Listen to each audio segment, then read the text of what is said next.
ইতিমধ্যে আমি বিপিএফ দল হিচাপে গোটেই বিটিচিতেই দলীয় কাম কাজ দলীয় স্থিতি শক্তিশালী কৰাৰ ক্ষেত্ৰত আমি ইতিমধ্যে প্ৰক্ৰিয়া আৰম্ভ কৰিছোঁ। আজি ভেৰগাঁও জিলাৰ অধীনত ভেৰগাঁও ব্লক কমিটিৰ পঞ্চম ত্ৰিবাৰ্ষিক অধিৱেশন ইয়াত অনুষ্ঠিত হৈছে। আমি বিপিএফ দল হিচাপে ভেৰগাঁও জিলা কমিটিয়ে 5টা ব্লকত আমি প্ৰাইমাৰীত আমি গাঁৱত ৰাইজৰ মাজত যোৱাৰ কাৰণে পৰিকল্পনা লৈছোঁ।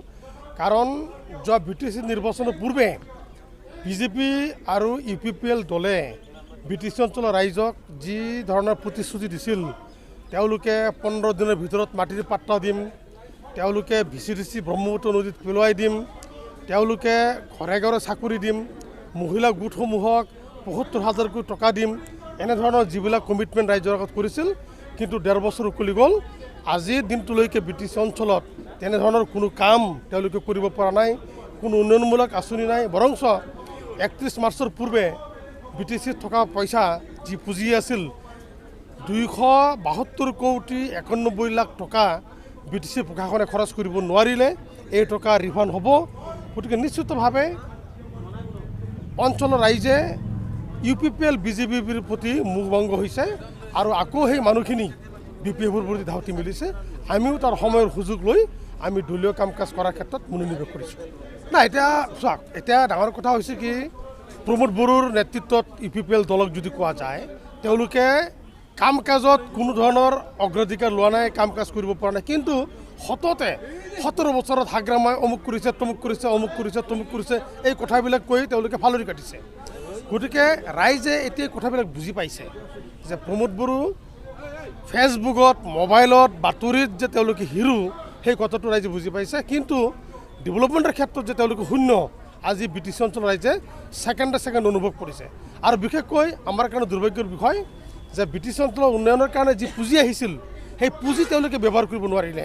যি পুঁজি প্ৰায় 272 কোটি 91 লাখ টকা ৰিফাণ্ড হ'বলৈ ধৰিছে। গতিকে আৰু তাৰে উদাহৰণ, যোৱা লোকসভা নিৰ্বাচনৰ পূৰ্বে অসমৰ মুখ্যমন্ত্ৰী সৰ্বানন্দ সোণোৱাল ডাঙৰীয়াই আমাৰ ওদালগুৰি জিলাৰ MLA-সকল MLA মন্ত্ৰীসকলক লগত লৈ তেওঁ কমিটমেণ্ট কৰিছিল যে সাংসদ দিলীপ শইকীয়াক নিৰ্বাচিত কৰাৰ ক্ষেত্ৰত, আৰু পৰৱৰ্তী সময়ত তেওঁলোকে আমাক সহায় কৰিব কথা দিছিল। কিন্তু আমি দিলীপ শইকীয়াক জিকাই নিয়াৰ ক্ষেত্ৰত আমি মূল ভূমিকা ল'লোঁ। দিলীপ শইকীয়া ডাঙৰীয়া জিকি গ'ল। জিকি যোৱাৰ পিছতেই BJP দলে আমাৰ পিছফালে চুৰি মাৰিলে, পিছফালেদি তেওঁলোকে চুৰি মাৰিছে। বিভিন্ন অজুহাতত BPF দলৰ বিৰুদ্ধে কুৎসা ৰচনা কৰি তেওঁলোকে নিৰ্বাচনী বতৰণি পাৰ হোৱাৰ কাৰণে পৰিকল্পনা কৰি নিৰ্বাচন খেলিলে।